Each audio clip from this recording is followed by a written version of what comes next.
নমস্কাৰ বন্ধুসকল, মই আপোনালোক সকলোকে আছামিজ বাস্তু চেনেললৈ স্বাগতম জনাইছোঁ। বন্ধুসকল, মোৰ নাম গোবিন্দ ৰাজ, মই এজন বাস্তু এক্সপাৰ্ট নোমেলজিষ্ট। বন্ধুসকল, আপোনালোকৰ সুবিধাৰ্থে মই চেনেলটোত বাস্তুৰ সম্পৰ্কে, সংখ্যাতত্বৰ সম্পৰ্কে, জ্যোতিষৰ সম্পৰ্কে, তাৰ লগতে তন্ত্ৰৰ বিভিন্ন প্ৰয়োগৰ ভিডিঅ'সমূহ ইয়াত আপলোড কৰি থাকোঁ। গতিকে যদিহে আপোনালোকৰ মোৰ চেনেলৰ ভিডিঅ'সমূহ চাই ভাল লাগে, অনুগ্ৰহ কৰি মোৰ চেনেলটো ছাবস্ক্ৰাইব কৰিব, ভিডিঅ'সমূহ লাইক কৰিব, কমেণ্ট কৰিব আৰু যিমান পাৰে শ্বেয়াৰ কৰিব। বন্ধুসকল, আজি মই আপোনালোকৰ লগত এটা বিশেষ বিষয়ক লৈ আলোচনা কৰিবলৈ আগবাঢ়িছোঁ। বন্ধুসকল, আজি মই আপোনালোকৰ লগত আলোচনা কৰিবলৈ আগবাঢ়িছোঁ শনি গ্ৰহৰ দ্বাৰা পীড়িত ব্যক্তিৰ লক্ষণৰ সম্পৰ্কে আৰু শনি গ্ৰহৰ সেই পীড়া দূৰ কৰাৰ চমৎকাৰী উপায়ৰ সম্পৰ্কে। বন্ধুসকল, ইয়াৰ আগতে মই আপোনালোকৰ ৰাহুৰ দ্বাৰা পীড়িত ব্যক্তিৰ লক্ষণৰ সম্পৰ্কে জনাইছিলোঁ। ৰাহুক শান্ত কৰিবৰ কাৰণে আমি কি উপায় কৰিব পাৰোঁ সেই বিষয়ে আপোনালোকক জনাইছিলোঁ। বন্ধুসকল, ৰাহু আৰু কেতুৰ নিচিনাকৈ শনি গ্ৰহ হৈছে জ্যোতিষশাস্ত্ৰ অনুসৰি এটা পাপ গ্ৰহ। শনি গ্ৰহক ন্যায়ৰ দেৱতা বুলি কোৱা হৈছে। শনি গ্ৰহক কৰ্মৰ দেৱতা বুলি কোৱা হৈছে। শনিদেৱক ন্যায়াধীশ বুলি কোৱা হৈছে। আমি যেনে কৰ্ম কৰোঁ তেনে ফল তেওঁ আমাক প্ৰদান কৰে। শনি গ্ৰহ পূৰ্ণতঃ এটা তামসিক গ্ৰহ। শনি গ্ৰহৰ বৰণ হৈছে কলা। আমাৰ শৰীৰৰ তলপেটৰ অংশ, তপিনাৰ অংশ আৰু আমাৰ শৰীৰত যিমানখিনি চুলি আছে বা দাড়ি আছে, এইখিনি কাৰক হৈছে শনি গ্ৰহ। তাৰোপৰি বন্ধুসকল, যেতিয়া সূৰ্য অস্ত যায় তাৰ পিছতে শনিৰ সময় আৰম্ভ হয়। সেইকাৰণে শনি মন্দিৰত যদি কিবা দান কৰিব লগা থাকে, চাকি জ্বলাব লগা থাকে, তেন্তে সদায় বেলি ডুবাৰ পিছতে আপোনালোকে শনি মন্দিৰত গৈ চাকি জ্বলাব লাগে বা কিবা দান দক্ষিণা কৰিব লাগে। সূৰ্য উদিত হৈ থকাৰ সময়ত কেতিয়াও শনি মন্দিৰত যাব নালাগে বা শনি মন্দিৰত গৈ কোনো ধৰণৰ দান দক্ষিণা কৰিব নালাগে।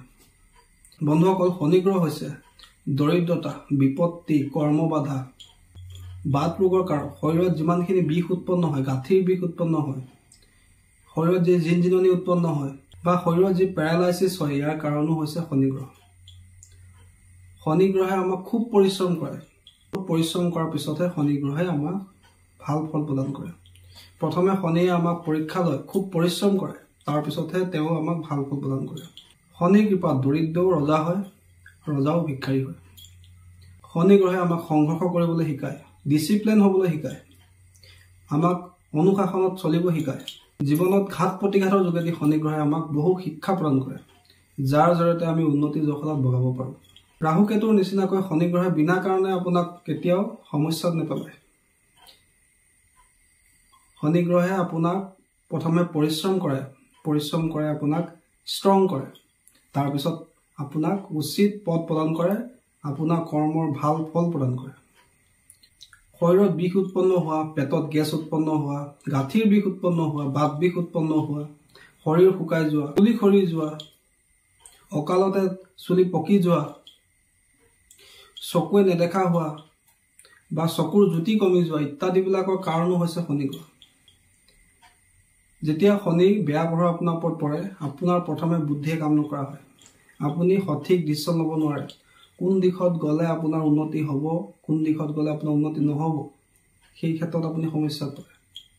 মনলৈ দুখ হতাশা আহে, মন ডিপ্ৰেশ্যনত ভোগে, কৰ্মত এটাৰ পিছত এটা বাধাৰ সন্মুখীন হয়, সৰু সুৰা এটা কাম কৰিবলৈ আপোনাৰ সংঘৰ্ষ কৰিব লগা হয়। কোনো কামতে আপুনি একাগ্ৰ হ'ব নোৱাৰে, কোনো কামত আপুনি ফ'কাছ হৈ কাম কৰিব নোৱাৰে। অনিদ্ৰা ৰোগৰ চিকাৰ হয়, মানুহ খিংখিঙীয়া হয়। আৰু যিজন ব্যক্তিৰ শনি লম্ভি থাকে, তেওঁৰ কিছুমান লক্ষণ শৰীৰত দেখিবলৈ পোৱা যায়। তেওঁ কথা পাতি থাকোঁতে হাত দুখনে য'ত এনেকৈ বজাই থাকিব, তেওঁ ভৰিটো এনেকৈ হিলাই থাকিব, তেওঁ কথাই কথাই দাং খাই আহিব, খিংখিঙীয়া স্বভাৱৰ হৈ পৰিব, তেওঁ নিজৰ মতটোকে ডাঙৰ বুলি ভাবিব, নিজৰ মতেই তেওঁ চলিব খুজিব, কাৰো কথা শুনিবলৈ ইচ্ছা নকৰিব। এইবিলাক হৈছে শনি গ্ৰহৰ বেয়া প্ৰভাৱৰ লক্ষণ। তাৰোপৰি শনি গ্ৰহৰ যদি বেয়া দশা চলে, তেন্তে লৌহ ধাতুৰ পৰা ক্ষতি হয়, অৰ্থাৎ বন্দুক বাৰুদৰ পৰা আদি কৰি গাড়ী ঘোঁৰা এক্সিডেণ্ট পৰ্যন্ত হ'ব পাৰে। মিছা কথা কোৱাৰ প্ৰৱণতা বৃদ্ধি পায়। মানুহ ক্ৰাইমৰ দুনিয়াত যাব পাৰে, অৰ্থাৎ ক্ৰাইম কৰিবও পাৰে, কোনো অপৰাধ সংঘটিত কৰিব পাৰে। মদ, মাছ, মাংস এই তামসিক বস্তুৰ প্ৰতি আসক্তি বৃদ্ধি পাব পাৰে। জীৱনত অনুশাসনৰ অভাৱ হয়, আইন আদালতৰ কাষ চাপিব লগা হ'ব পাৰে। কোৰ্ট কেছ পৰ্যন্ত শনিৰ বেয়া দশাৰ কাৰণে আপোনাৰ হ'ব পাৰে। তাৰ লগতে মগজু অস্থিৰ হয়, বুদ্ধিয়ে আপোনাক ভালকৈ কামত নিদিয়ে, ব্যৱসায়টো লোকচান হয়, তাৰ লগতে ঈশ্বৰৰ প্ৰতি আস্থা লাহে লাহে কমি যায়। মনৰ পৰা লাহে লাহে ঈশ্বৰৰ প্ৰতি ভক্তি বিশ্বাস আস্থা এইবিলাক লাহে লাহে কমি যায়। যাৰ শনি গ্ৰহৰ বেয়া প্ৰভাৱ পৰে সেই ব্যক্তিজন লাহে লাহে নাস্তিকতাৰ প্ৰতি গতি কৰে। তেওঁ ঈশ্বৰক বিশ্বাস কৰিবলৈ লাহে লাহে এৰি দিয়ে।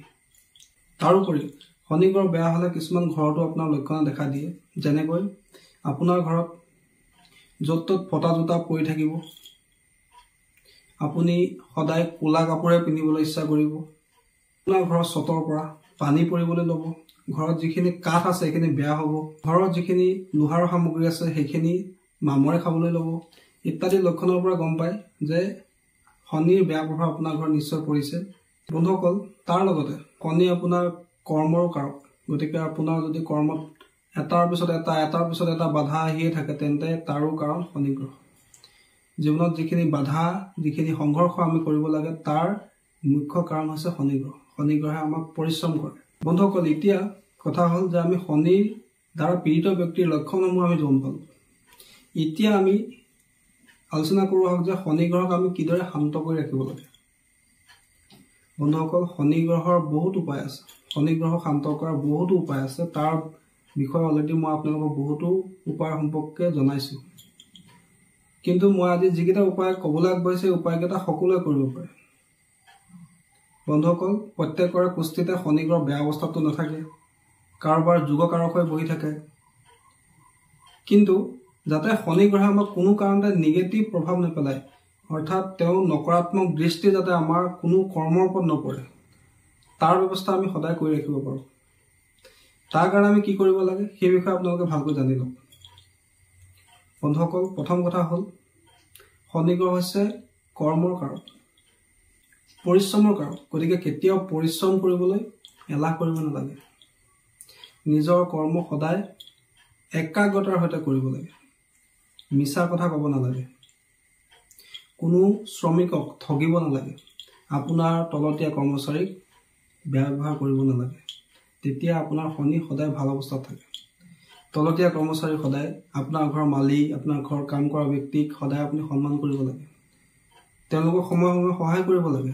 এনে কৰিলে শনি সদায় আপোনাৰ পজিটিভ হৈ থাকে। তাৰোপৰি শনি গ্ৰহক ঠিক ৰাখিবৰ কাৰণে আপুনি নিজৰ ঘৰৰ পশ্চিম দিশত কেতিয়াও টয়লেট নিৰ্মাণ নকৰিব। পশ্চিম দিশৰ অধিপতি গ্ৰহ হৈছে শনি। গতিকে এই দিশত কোনো কাৰণতে আপুনি টয়লেট নিৰ্মাণ নকৰিব যদি শনি গ্ৰহক ঠিক ৰাখিব খুজিছে। পশ্চিম দিশটো সদায় চাফ চিকুণ কৰি ৰাখিব। পশ্চিম দিশত কোনো কাৰণতে মামৰে খোৱা লোহাৰ নাৰাখিব। তাৰোপৰি যিখিনি জোতা আপোনালোকে ব্যৱহাৰ কৰে সেই জোতাখিনি সদায় পৰিপাটিকৈ চাফ চিকুণ কৰি ৰাখিব। জোতাৰ কাৰকো শনি। বন্ধুসকল, কেতিয়াও ঘৰত ফটা চিটা জোতা য'ত ত'ত পেলাই নাৰাখিব। যিবিলাক আপুনি ইউজ নকৰা জোতা আছে সেইখিনি আপুনি ঘৰৰ পৰা বাহিৰ কৰি ৰাখিব। নিজে ব্যৱহাৰ কৰা জোতা সদায় চাফ চিকুণ কৰি ৰাখিব, চিজিল কৰি ৰাখিব, তেতিয়াও আপোনাৰ শনি ভালে থাকে। তাৰোপৰি বন্ধুসকল, শনি গ্ৰহক শান্ত কৰিবৰ কাৰণে আমি সদায় হনুমান দেৱতাৰ সহায় ল'ব লাগে। শনিবাৰৰ দিনা ব্ৰত কৰিব লাগে। হনুমান দেৱতাৰ হনুমান চালিচা আমি সদায় পাঠ কৰিব লাগে। এনে কৰিলে শনি গ্ৰহ শান্ত থাকে। তাৰোপৰি শনি গ্ৰহক আমি শান্ত কৰি ৰাখিবৰ কাৰণে শনিবাৰৰ দিনা আমি নাৱৰ টিঙৰ গজাল গৰাকীয়ে নজনাকৈ আনি সেই গজালৰ সহায়তে আঙুঠি প্ৰস্তুত কৰি নিজৰ হাতৰ মধ্যমা আঙুলিত ধাৰণ কৰিব লাগে। এনে কৰিলেও শনি গ্ৰহ শান্ত থাকে। তাৰোপৰি সদায় ক'লা বস্তু, অৰ্থাৎ ক'লা কুকুৰ হওক, ক'লা পৰুৱা হওক, ক'লা কাউৰী হওক, সদায় আমি যদি কিবা নহয় কিবা এটা খুৱাই থাকোঁ তেতিয়াও শনি গ্ৰহ আমাৰ সন্তুষ্ট হৈ থাকে। শনি গ্ৰহ শান্ত কৰিবৰ কাৰণে আমি সাতমুখী ৰুদ্ৰাক্ষ ধাৰণ কৰিব পাৰোঁ। শনি গ্ৰহ শান্ত কৰিবৰ কাৰণে শনিৰ যি বীজ মন্ত্ৰ ওম শং শন্যচৰাই নাম সদায় আমি 108 বাৰ জপ কৰিব পাৰোঁ। তাৰোপৰি শনি গ্ৰহ শান্ত কৰিবৰ কাৰণে সদায় আমি যদি শিৱলিংগত কেঁচা গাখীৰ আৰু ক'লা তিল অৰ্পণ কৰোঁ তেতিয়াও শনি গ্ৰহ সদায় আমাৰ শান্ত হৈ থাকে। আমাক কোনো কাৰণতে নিগেটিভ প্ৰভাৱ বা বেয়া প্ৰভাৱ নিদিয়ে। শনি গ্ৰহ শান্ত কৰিবৰ কাৰণে আমি কাজলৰ সহায় ল'ব পাৰোঁ। সৰু কাজলৰ টেমা এটা আপোনালোকে লৈ শনিবাৰ দিনা নিজৰ মূৰৰ ওপৰেদি 11 পাক এণ্টিক্লক ঘূৰাই কোনো আহঁত গছৰ তলত আপোনালোকে পুতি দিব লাগে। এইটো উপায়কে আপোনালোকে 3 দিন কৰিব লাগে। এনে কৰিলেও শনি গ্ৰহৰ বেয়া প্ৰভাৱ আপোনাৰ শৰীৰৰ পৰা মনৰ পৰা লাহে লাহে আঁতৰি যায়। তাৰোপৰি শনি গ্ৰহক শান্ত কৰিবৰ কাৰণে আপোনালোকে ছায়া দান কৰিব পাৰে। ছায়া দান কেনেকৈ কৰিব লাগে? শনিবাৰৰ দিনা আপোনালোকে কোনো বাতিত মিঠাতেল লৈ দুপৰীয়া সময়ত সেই মিঠাতেলত নিজৰ ছাঁটো চাই সেই মিঠাতেলখিনি কোনো দুখীয়া ব্যক্তিক শনিবাৰে সন্ধিয়া দান কৰিব লাগে। এনে কৰিলেও শনি গ্ৰহৰ বেয়া নজৰ আপোনাৰ ওপৰত নপৰে। তাৰোপৰি শনি গ্ৰহক শান্ত কৰি ৰাখিবৰ কাৰণে নিজৰ খুৰাৰ লগত, নিজৰ তলতীয়া কৰ্মচাৰীৰ লগত সদায় ভাল ব্যৱহাৰ কৰিব লাগে আৰু নিজৰ জোতা চেণ্ডেলক কেয়াৰ ৰাখিব লাগে, চাফ চিকুণ কৰি ৰাখিব লাগে। এইখিনি উপায় যদি আপোনালোকে ফ'ল' কৰে তেন্তে আপোনালোকৰ নিশ্চয় শনি গ্ৰহ সদায় শান্ত হৈ থাকিব। শনি গ্ৰহে কেতিয়াও আপোনাৰ ওপৰত বেয়া প্ৰভাৱ নেপেলায়। লাগিলে আপোনাৰ কুষ্ঠিত শনি মাৰক গ্ৰহ হৈ নাথাকক কিয়, শনিৰ চাৰেচাতি চলি নাথাকক কিয়, শনিৰ মহাদশা চলি নাথাকক কিয়, এইখিনি উপায় যদি আপুনি ফ'ল' কৰে, এই সৰু সৰু উপায়খিনিৰ মাধ্যমেদিও শনি গ্ৰহ শান্ত হয়। কিন্তু বন্ধুসকল, তাৰ কাৰণে আপোনালোকে কোনো ধৰণৰ ডাঙৰ যজ্ঞ বা পূজা কৰাৰ কোনো প্ৰয়োজন নাই। এই সৰু সৰু উপায় কৰি আপোনালোকে শনি গ্ৰহক শান্ত কৰি ৰাখিব পাৰিব। আৰু বন্ধুসকল, এই উপায়খিনি শনি গ্ৰহক শান্ত কৰাৰ উপায়, শনিৰ কোনো ডাইৰেক্ট ৰিমেডিজ নহয়। গতিকে সকলোৱে এই উপায়কেইটা কৰিব পাৰে। গতিকে সকলো ৰাশিৰ ব্যক্তিয়ে শনি গ্ৰহৰ পীড়াৰ পৰা, বেয়া দৃষ্টিৰ পৰা সুৰক্ষিত থাকিবৰ কাৰণে এই উপায়কেইটা অৱলম্বন কৰিব পাৰে। বন্ধুসকল, আশা কৰিছোঁ আজি আপোনালোকৰ শনিৰ দ্বাৰা পীড়িত ব্যক্তিৰ লক্ষণ আৰু শনিৰ দ্বাৰা যদি পীড়িত হয় তেন্তে শনিক কিদৰে শান্ত কৰিব লাগে সেই বিষয়ে আপোনালোকে গম পালে। বন্ধুসকল, আশা কৰিছোঁ আজি এই বিষয়টো আপোনালোকৰ জানি ভাল লাগিলে। যদি ভাল লাগিলে অনুগ্ৰহ কৰি এই ধৰণৰ ভিডিঅ'সমূহ চাই থাকিবৰ কাৰণে মোৰ চেনেলটো ছাবস্ক্ৰাইব কৰিব, ভিডিঅ'সমূহ লাইক কৰিব, কমেণ্ট কৰিব আৰু যিমান পাৰে শ্বেয়াৰ কৰিব। ধন্যবাদ।